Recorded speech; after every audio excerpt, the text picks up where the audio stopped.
The great chamber floated in the darkness of space, 3 kilometers of crystal and metal hanging above a massive gas giant called Velar Prime. Inside, 12 alien species had gathered around a curved black table. Each of them controlled hundreds of worlds. Each of them commanded fleets that could destroy planets. Together, they called themselves the Galactic Council, and they had ruled the galaxy for 6,000 years. High Arbiter Zethkon sat at the head of the table. He was tall and covered in silver scales that caught the light when he moved. 4 yellow eyes looked out from his angular face, and when he spoke, his voice echoed through the chamber like thunder in a cave. His species, the Valari, had founded the council. They had built this chamber. They had written the laws that every species followed, and today they would deal with a new problem. "We are here to discuss the species called humans," Zethkon announced. His voice passed through translation devices that turned his words into 12 different languages at once. "Our scouts have confirmed that they have discovered faster than light travel. Within 10 standard years, they will reach our outer territories." The chamber stirred with nervous movement. Ambassador Crystal of the Marathi Collective leaned forward. She looked like a giant insect with a hard shell covering her body and mandibles that clicked together when she spoke. "We have studied their communications for many years. They broadcast everything into space without any protection. We know much about them. And what do we know?" asked Counselor Veth, who represented the Sindari. His body had no fixed shape. He was like living water, constantly shifting and flowing inside a containment suit. "Are they a threat?" Crystal's mandibles clicked rapidly. "They are violent beyond reason. They fight wars against each other over small pieces of land, over different beliefs, over resources they could easily share. They have nearly destroyed their own planet multiple times with weapons and pollution. They are chaotic and unpredictable." "This makes them dangerous," said another voice. This was Lord Kavax of the Threen Empire, a massive creature that looked like a bear made of stone. "Chaotic species cannot be controlled. They do not follow patterns. They do not obey rules." Zethkon nodded slowly. He had read all the reports. He had watched recordings of human wars, human politics, human entertainment. He had seen them kill each other with primitive weapons and advanced machines alike. He had seen them create beautiful art and terrible destruction in equal measure, and he had reached a conclusion. "I propose Resolution 7742, Zethkon said. "Preemptive subjugation of Southri. We will send the combined fleet to their star system. We will destroy their military forces. We will establish permanent control over their planet. They will serve the Council as a labor species." The words hung in the air. Around the table, the 12 species considered. Some nodded immediately. Others took more time. But one by one, they signaled their agreement. Ambassador Luminara of the Althrani remained still. Her species was ancient and peaceful. They had joined the Council long ago, but rarely participated in votes about war or conquest. Her body was thin and graceful, covered in soft blue feathers that rustled when she moved. Her large eyes showed no expression as she watched the others vote. "The Althrani abstained," she said quietly when her turn came. "As we always do in matters of aggression." Zethkon accepted this with a small nod. "The Althrani always abstained. It did not matter." "The resolution passes," he announced. 11 votes in favor, 1 abstention. "Admiral Torax, you will mobilize the combined fleet immediately. You will proceed to the Sol system and carry out the subjugation of humanity. This matter will be resolved within 1 standard rotation." Admiral Torax stood at the back of the chamber. He was Valari like Zethkon, but older and covered in scars from 100 battles. He bowed his head in acceptance. "It will be done, High Arbiter. The humans will not trouble us for long." Council members began to leave the chamber, already thinking about other matters. The human problem was solved. The vote had been taken. Everything would proceed according to plan. As it always did, none of them noticed the tiny object floating outside the chamber's massive windows. It was smaller than a fist, dark gray, and completely invisible to their sensors. It had been there for 6 months. Recording every word spoken in the chamber, every vote taken, every secret deal made in the corridors afterward, The probe belonged to humanity, far away. On a small blue planet, orbiting a yellow star, a group of people sat in a room deep underground. They watched the council's proceedings on screens that covered every wall. They heard the vote. They heard the order given to Admiral Torax, and they began to smile.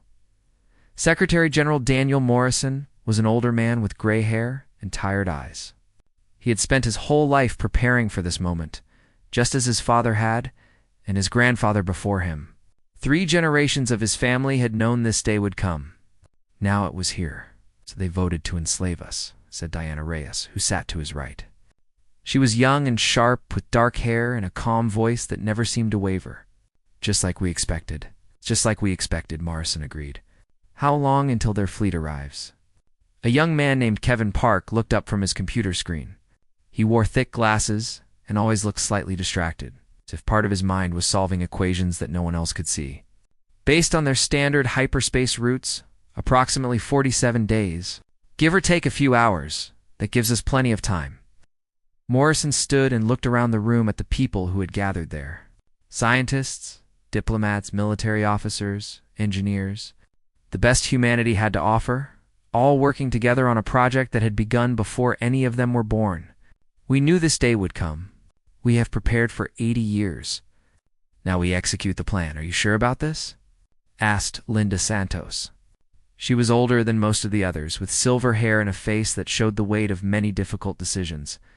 Once we reveal ourselves, there is no going back. Everything changes. Everything was always going to change, Morrison replied. The only question was whether we would be ready. And we are ready. He looked at the screens showing the empty council chamber, the alien ships beginning to gather. The massive fleet that would soon be heading toward Earth. They think they know what humanity is. They watched our broadcasts and saw violence and chaos. They saw us fight each other over small things. They saw our worst moments. He paused and smiled. It was not a cruel smile, but there was something hard in it. Something that had been forged over generations of knowing that this moment would come. They did not see what we were building in secret. They did not see the technology we developed while they watched our entertainment programs. They did not see the plans we made while they counted our weapons. They looked at humanity and saw a primitive species barely worth conquering. Morrison turned to face his team directly. They were wrong. And in 47 days, they are going to find out exactly how wrong they were.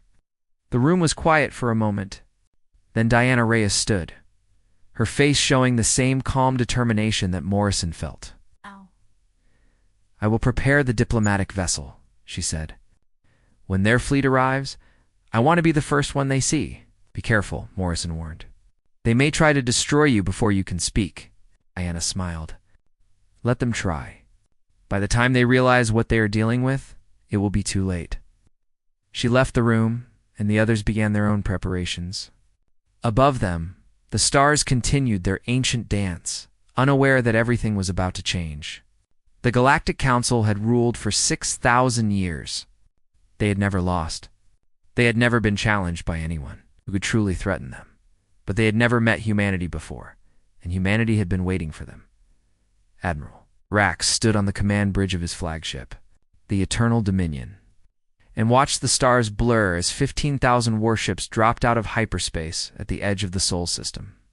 It was the largest fleet ever assembled by the Galactic Council. 8 species had contributed their most powerful vessels. There was enough firepower here to crack a planet in half, to burn entire civilizations to ash. To end any resistance before it could begin, the Admiral was old by Valari standards. His silver scales faded to gray in places. His body marked by scars from conflicts that younger officers only knew from history lessons. He had conquered 17 worlds in his career. He had crushed rebellions, destroyed enemy fleets, and enforced the will of the Council across 1,000 light-years. This mission should have been simple, but something felt wrong. Tactical report, Torax commanded, his 4 eyes scanning the displays that surrounded him. His tactical officer, a young Valari named Senra, worked quickly at her station. Admiral, I am detecting significant industrial activity on the 3rd planet and its moon. Large population centers, orbital stations around their planet and several others, but She paused, confusion in her voice. But what? No military signatures, sir? No defense platforms? No weapons stations? No fleet formations? Nothing that looks like it could threaten us. Torax moved closer to her station, studying the data himself. She was right. The humans had built extensively throughout their system. There were structures on the moon, stations orbiting the fourth planet M, inning operations in the asteroid belt, but none of it was military. There were no warships waiting to defend their home. There was nothing. It cannot be right, said Fleet Commander Gren, who commanded the Moradi contingent of the fleet. Her insectoid body clicked with agitation. They achieved faster than light travel. Every species builds warships when they reach that level. It is the natural response to discovering they are not alone. Perhaps they are fools, suggested Lord Cavax, whose stone-like form filled an entire section of the bridge. He had come aboard for the final approach, wanting to witness humanity's defeat personally. Perhaps they truly believed the galaxy would be peaceful. Perhaps, Torax said slowly, but he did not believe it. In his long career, he had learned to trust his instincts, and his instincts were screaming that something was very wrong. Sir, I am detecting a single vessel approaching from the inner system. Senra's voice was steady but curious. Small craft. No weapon signatures. It appears to be hailing us. Torax's eyes narrowed. One ship. They send one ship against 15,000? It is not attacking, sir. It is requesting communication with the fleet commander. The bridge fell silent. Every officer turned to look at the admiral, waiting for his decision. This was not how conquered species behaved. They fought, or they fled, or they surrendered in terror. They did not send single, unarmed vessels to chat. Put them through, Torax ordered. Let us see what these humans have to say. The main view screen flickered, and then displayed a face that Torax had only seen in intelligence reports. It was a human female, young by their short-lived standards, with dark hair pulled back from her face and brown eyes that showed no fear at all. She wore a simple gray uniform with no rank markings, no medals, no decoration of any kind. Good morning, Admiral Torax, she said. Her voice was calm and pleasant, as if she were greeting an old friend rather than the commander of an invasion fleet. And she spoke perfect Valari, without any translation device. My name is Captain Diana Reyes, of the Earth's Diplomatic Corps. We have been expecting you. Torax felt a chill run down his spine. How did she know his name? How did she speak his language? The intelligence report said nothing about humans learning alien languages. You speak Valari, he said carefully. I speak all the council languages, Diana replied with a slight smile. We have had plenty of time to learn. 80 years to be precise. Ever since we first intercepted your communications, the bridge erupted in startled voices. 80 years. That was before the council even knew humans existed. That was impossible. You are lying, Torax said flatly. I am not. But that is beside the point. Diana's expression became more serious. We know about Resolution 7742. We know you have come to subjugate our species. We know your orders are to destroy our military capacity and establish permanent control over Earth. If you know all this, then you know resistance is pointless. Surrender now, and your people will be treated reasonably. Fight us, and you will be destroyed. Diana tilted her head slightly, studying him through the screen. Actually, Admiral, we were hoping to discuss a different option. Our delegation is prepared to meet with the Galactic Council directly. We believe there has been a serious misunderstanding about what humanity is and what we want. Lord Cavax laughed, a sound like boulders grinding together. A misunderstanding? You are primitives who have barely left your own planet. What could you possibly have to discuss with the Council? Many things, Lord Cavax. Diana turned her calm gaze to him. Your species joined the Council 2,000 years ago, after the Velari conquered your homeworld. You were the first to be subjugated under the current system. Does that memory still sting? Cavax went silent, his stone face impossible to read. But Torax noticed his massive hands clench into fists.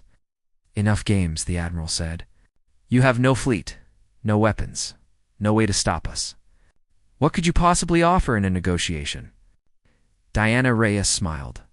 It was a strange smile, patient and knowing, like someone watching children argue about something they did not understand. We would prefer to show you rather than tell you, she said. It will be more convincing that way. Would you be willing to escort our diplomatic vessel to Velor Prime?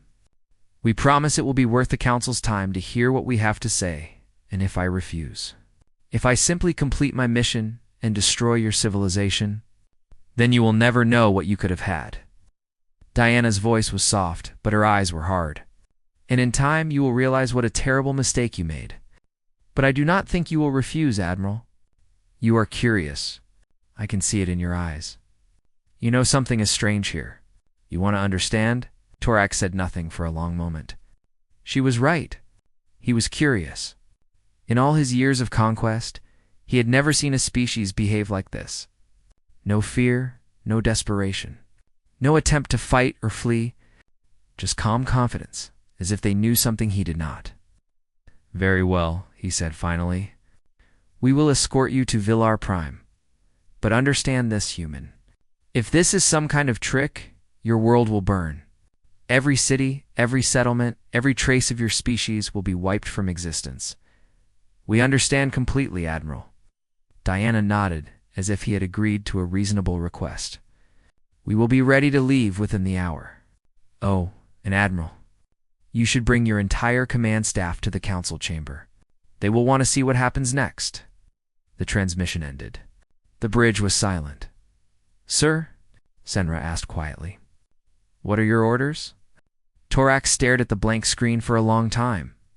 He thought about the single, unarmed ship floating in the void. He thought about the woman who spoke his language and knew his name and showed no fear of his 15,000 warships. He thought about the feeling in his gut that had kept him alive through 100 battles. We escort them to Velor Prime, he decided, but keep the fleet at full alert. Something is very wrong here, and I intend to find out what.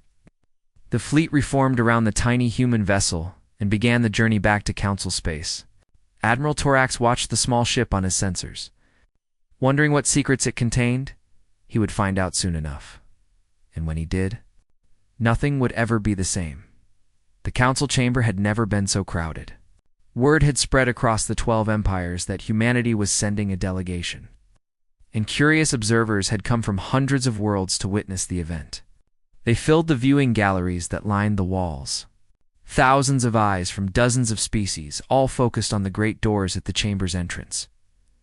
Hi. Arbiter Zethkin sat in his usual position at the head of the curved table. But he felt far from comfortable. This was not how things were supposed to happen. The humans should have arrived in chains, a conquered species begging for mercy. Instead, Admiral Torax had escorted them here like honored guests. And the old warrior had seemed troubled in a way Zethkon had never seen before. This is a waste of time, muttered Counselor Veth, his liquid body shifting with impatience. We should have simply destroyed them and been done with it. Patience, Zethkon replied. Let us hear what they have to say. Then we can destroy them if necessary. The great doors opened. 5 humans walked into the chamber. They wore simple dark clothing, the kind that would not stand out in any professional setting on their world. They carried nothing except small data devices. They wore no armor, no ceremonial robes, no displays of wealth or power. They walked calmly, steadily, without hurrying, as if they had all the time in the universe. At their head was an older man with gray, hair and lines on his face that spoke of many years and many worries. He walked with a slight limp, but his eyes were sharp and clear, taking in everything around him. Behind him came Captain Diana Reyes, the woman who had first contacted the fleet. Beside her were 3 others, 2 men and 1 woman, all of them showing the same strange calm. They stopped in the center of the chamber, surrounded by the 12 species who had voted to enslave them. I am Secretary General Daniel Morrison of the United Earth Government, the gray-haired man announced. His voice was strong and carried clearly, translated instantly into every language in the room. With me are Captain Diana Reyes, Dr. Kevin Park, Ambassador Linda Santos, and Special Consultant Eric Vance. We are here to address Resolution 7742, Zephcon rose from his seat. His 4 eyes studied the humans with cold interest. You are here because we allowed it. Your species has been judged a threat to galactic stability. You will accept council oversight or face destruction. With respect, High Arbiter, we are here to offer you a choice. Morrison reached into his jacket and pulled out a small device. This contains information about humanity that your scouts did not discover. We believe it will change how you see us. We have studied your species for decades. You are aggressive, divided, and primitive. What could you possibly show us that would change our minds? Morrison smiled. It was not a threatening expression, but something about it made several council members shift uncomfortably. Dr. Park, if you would, a young man with thick glasses stepped forward. He looked like someone who spent more time with computers than with people, slightly awkward and distracted. But when he spoke, his voice was clear and confident. Thank you, Secretary General. Address the Council directly. For the past 80 years, humanity has known about extraterrestrial civilization. We intercepted your communications, decoded why. Our languages, and studied your technology. We chose not to reveal ourselves because we wanted to understand the political situation before making contact. The chamber erupted in noise. Shouting, clicking, rumbling, every species expressing shock in their own way. Zephcon raised his hand for silence. Impossible. Our encryption is unbreakable. Your encryption is based on mathematical principles we solved 2 centuries ago, Park replied calmly. It was actually quite simple once we understood the underlying structure. But that is not the important part, he gestured, and a holographic display appeared in the center of the chamber. It showed a star map marking all 12 empires, their territories, their military positions. Your council has maintained peace through a balance of power. No single species can dominate the others, so you all cooperate instead. You saw humanity as something that might upset this balance, so you voted to neutralize us. From your perspective, this was logical. It remains our position, Zephcon said coldly. Then allow me to show you why that position is no longer possible. Park manipulated the display. The star map vanished, replaced by technical diagrams and data streams that made even the most advanced species in the room lean forward with interest. While you were voting on whether to enslave us, we were finishing tests on 3 technologies that will change everything. The first we call quantum displacement. It allows instant travel between any 2 points in space. No hyperspace lanes. No travel time. You think of a destination, and you are there. Complete silence fell over the chamber. The second is a defensive system called the Cascade Barrier. It creates a field that makes all known weapons useless. Energy weapons, missiles, even antimatter bombs simply pass through without causing damage. A ship protected by this system cannot be harmed by anything in your current arsenals. Ambassador Crystal stood abruptly. You are lying. Such technology exists only in theory. The third technology, Park continued as if she had not spoken, is called directed genesis. It allows us to transform any planet into a world like Earth in approximately 6 months. We can create new homes faster than your empires can survey new systems. Secretary General Morrison stepped forward again. We did not come here to threaten you. We came to offer partnership. Humanity has no interest in conquest or control. We are builders and explorers. We want to see what lies beyond the next star and the next after that. He looked around the chamber, meeting the eyes of every species representative. But we will not be enslaved. We will not be controlled. And we will not watch while intelligent beings are treated as property. Your council has done good things, but it has also allowed terrible injustices. That ends now. Zephcon felt something he had not experienced in centuries: uncertainty. You expect us to simply accept your demands? To abandon 6,000 years of established order because you ask nicely? We expect you to recognize reality, Morrison replied. In approximately 4 hours, humanity will begin giving quantum displacement technology to every spacefaring species in the galaxy. Not just council members. Every species. The small civilizations you have kept weak and dependent will suddenly have the same ability to travel as you do. The balance of power you have maintained is already over. The only question is what comes next. Linda Santos stepped forward. She was older than the others, with silver hair and a face that showed years of difficult negotiations. We propose the Accord of Open Horizons. All species will have access to the same basic technologies. No empire may prevent another from traveling or developing. Disputes will be resolved through discussion rather than war. And the practice of conquering and enslaving other species will end permanently. You would give our enemies our advantages? Counselor Veth's liquid body churned with agitation. That is insanity. Your enemies are only your enemies because you made them that way, Santos replied. How many species have you conquered? How many worlds have you taken? Those debts will come due, Counselor. The only question is whether you face them as former masters or as partners in something better. Ambassador Luminara of the Althrani, who had remained silent throughout, finally spoke. Her blue feathers rustled as she rose from her seat. I have waited 300 years for this moment, she said, her voice soft but carrying clearly. The Althrani have always believed that true civilization requires equality, not domination. We abstained from Resolution 7742 because we knew it was wrong. We will support the human proposal. Her words seemed to break something open. One by one, other council members began to speak. Some were angry. Some were confused. Some were cautiously interested. But all of them were thinking, really thinking, about what the humans had proposed. Zethkon watched it all with growing unease. His species had ruled for millennia.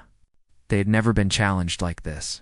These strange, short-lived creatures were threatening to remake everything. Many will resist this change, he said finally. There will be those who refuse to accept a galaxy where they cannot force others to obey. Morrison nodded. We know. That is why we brought Special Consultant Vance. The quiet man named Eric Vance stepped forward. He looked completely ordinary, the kind of person you would forget immediately after meeting him. But when he spoke, everyone listened. For the past 3 years, I have been working with resistance movements on 47 conquered worlds. When the new technology goes live, they will be ready to free themselves. We have also collected records of every crime committed by council members over the past century. Every secret prison, every hidden atrocity. That information will be released at the same time. Zethkon felt cold fear for the first time in centuries. You would destroy us from within? We would give people the truth, Vance corrected. What they do with it is their choice. But I suspect most of them will choose freedom. The chamber was silent. The 12 species who had ruled the galaxy looked at the 5 humans standing before them, and for the first time, they began to understand what they were dealing with. The council chamber exploded into chaos the moment Eric Vance finished speaking. Representatives shouted at each other, their voices mixing into a roar of different languages that the translation systems could barely handle. Some demanded the humans be arrested immediately. Others called for calm discussion. A few sat in stunned silence, still trying to understand what they had just heard. Security forces moved toward the human delegation, energy weapons raised, but they stopped halfway there, uncertain what to do. What was the point of arresting people whose technology was already spreading across the galaxy? What good would it do to harm them when their allies were preparing to release information that could bring down governments? High Arbiter, Zethkon raised his hands for silence. It took several minutes before the chamber quieted enough for him to speak. His 4 eyes moved across the room, taking in the fear and confusion on faces that had always seemed so confident before. You claim to want partnership, he said to Morrison, his voice cold and controlled. But you come here and threaten to destroy everything we have built. How is that different from conquest? Morrison shook his head slowly. We are not destroying anything, High Arbiter. We are simply making it impossible for any single power to dominate others by force. Your council can continue to exist.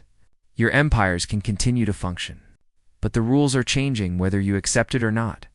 And if we refuse, if we choose to fight rather than accept your terms, then you will lose.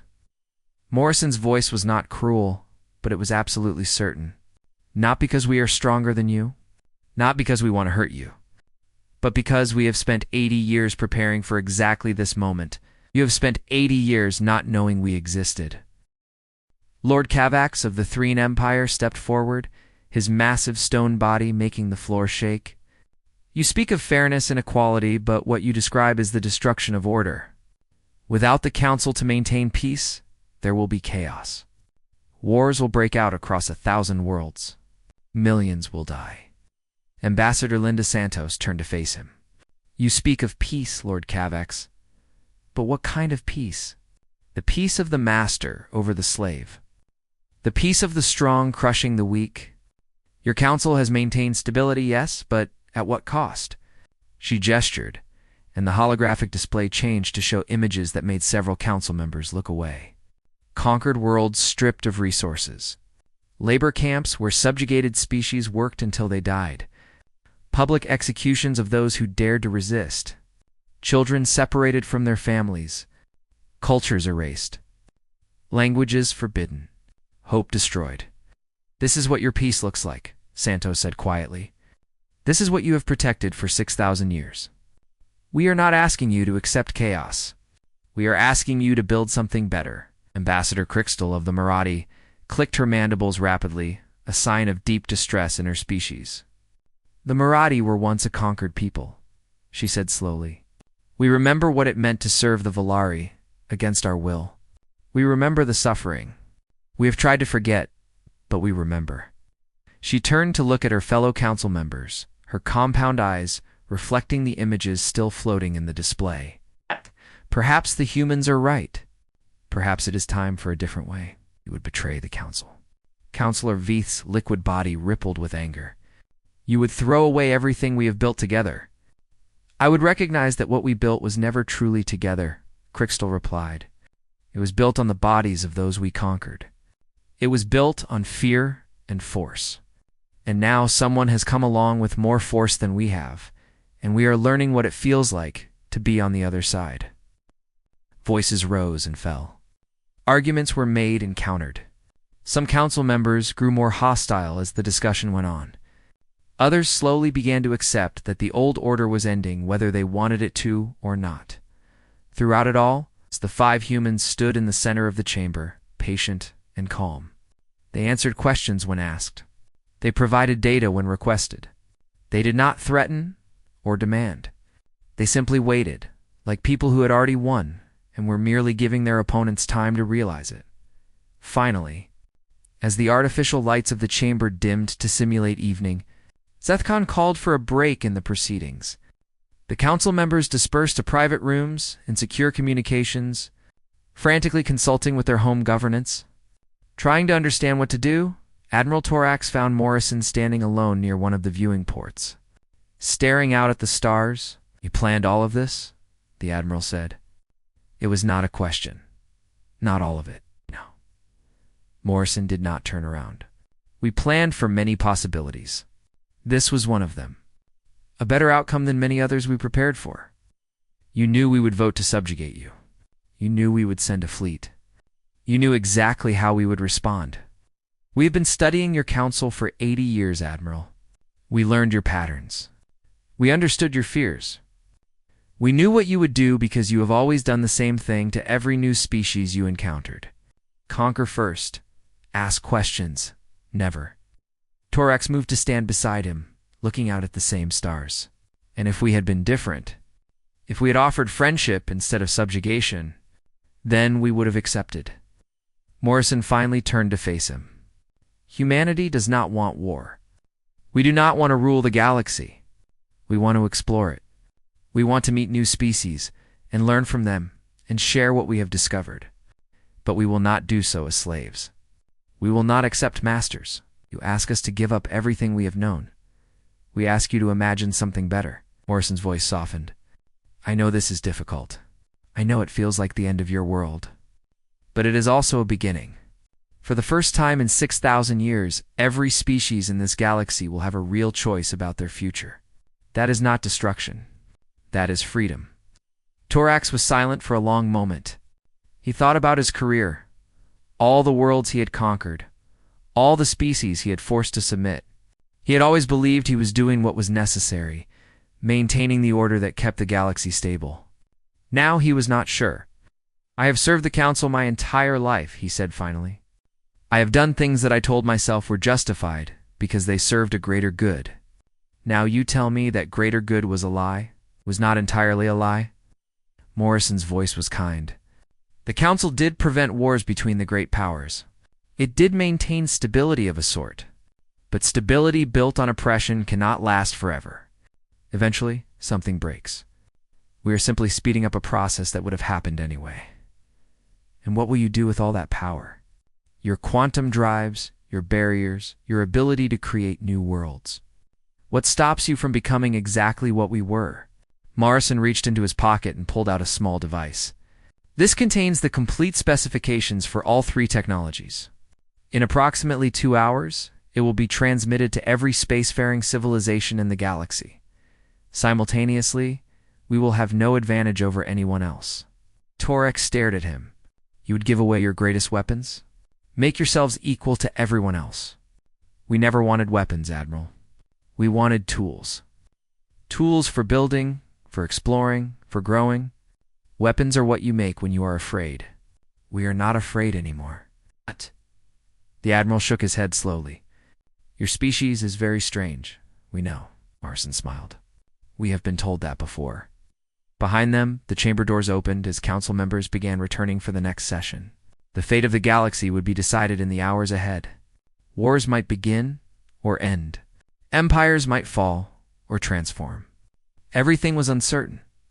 But for the first time in 6,000 years, that uncertainty applied to everyone equally.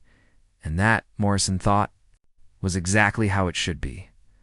The vote on the Accord of Open Horizons took 3 days. 3 days of arguments, negotiations, threats, and promises. 3 days of council members walking out in anger and coming back when they realized they had no other choice. 3 days of the galaxy holding its breath, waiting to see what would happen next. On the morning of the 4th day, High Arbiter Zethkon called for the final vote. The chamber was packed beyond capacity. Representatives from hundreds of worlds filled every available space, watching as history unfolded before them. The holographic displays showed crowds gathering on 1,000 planets, billions of beings waiting to learn their fate. The Accord of Open Horizons proposes fundamental changes to how our galaxy operates, Zethkon said, his voice carrying through the silence. All species will have access to the same technologies. No empire may restrict another's development. Disputes will be resolved through discussion. And the practice of conquering other species will end. He paused, his 4 eyes moving across the chamber. Those in favor? Ambassador Luminara of the Althrani raised her hand first, her blue feathers rustling. The Althrani vote, yes. Ambassador Crystal of the Marathi clicked her mandibles. The Marathi collective votes, yes. One by one, the votes came in. The Sindari voted no, Councillor Vet's liquid body churning with anger. The Threen Empire abstained, Lord Kavax sitting like a statue, refusing to speak. But more voted yes than no. More chose to take a chance on something new, rather than cling to something that was already dying. When the final count was announced, 9 species had voted in favor, 2 against, and 1 had abstained. The accord passed. The chamber erupted in sound. Cheering from some, angry shouts from others, stunned silence from many. On 1,000 worlds, the reaction was the same. Everything had changed. Secretary General Morrison stood in the center of it all, his face showing the exhaustion of 3 sleepless days, but also a deep satisfaction. They had done it. Against all odds, against the most powerful empires in the galaxy, humanity had walked into the heart of their enemy's power and changed everything. Diana Reyes appeared at his side. The technology transmissions have begun. Every spacefaring species is receiving the quantum displacement specifications right now. Within a week, the first ships will be making test jumps. And the information releases? Eric is handling it. The data on Council crimes is going out through secure channels. By tomorrow, everyone will know what was hidden. Morrison nodded. He felt neither triumph nor joy, only a weary hope that they had made the right choice. The galaxy would never be the same. Whether it would be better remained to be seen. As the crowd slowly dispersed, Zethkon approached the human delegation. The High Arbiter moved stiffly, as if carrying a weight he had only just begun to feel. "I have ruled for 200 years," he said quietly, so only Morrison could hear. "I have made decisions that affected billions of lives, but I have never felt as uncertain as I do now." "Certainty is not weakness," Morrison replied. "It means you are paying attention. The future is unknown. That should frighten us and inspire us in equal measure." Atch! "Your species is strange." Zethkon's voice held no hostility now, only confusion. "You live such short lives. 80 years. 100 if you are lucky. We Valari live for centuries. Yet you think about the future in ways we never have. How?" Morrison considered the question carefully. "Because we know we will not live to see the results of what we do today. So we plant seeds anyway, trusting that those who come after us will tend the garden. It is the only kind of lasting we have. A strange philosophy. It has served us well." Zethkon was silent for a long moment, his 4 eyes studying the human before him. Then slowly he extended his hand in the gesture of greeting that humans used. Morrison took it around them. The chamber continued to empty. Council members and observers alike filed out, each carrying the weight of what had happened. Some would go home to prepare for change. Others would go home to resist it. The coming years would not be easy. There would be conflicts, setbacks, moments of doubt. The old order would not die quietly, but something new had been born. Outside the chamber's massive windows, the stars burned in the eternal darkness. Ships were already moving among them, carrying news, carrying technology, carrying the promise of a different kind of future. On conquered worlds, resistance fighters were preparing to claim their freedom. On powerful homeworlds, leaders were struggling to understand a galaxy where they could no longer simply take what they wanted. And on a small blue planet, orbiting a yellow star, people looked up at the night sky and smiled. They had waited so long for this moment. Generations had lived and died preparing for it. Now it was here, and they were ready. Captain Diana Reyes stood beside Morrison as they watched the alien delegates leave.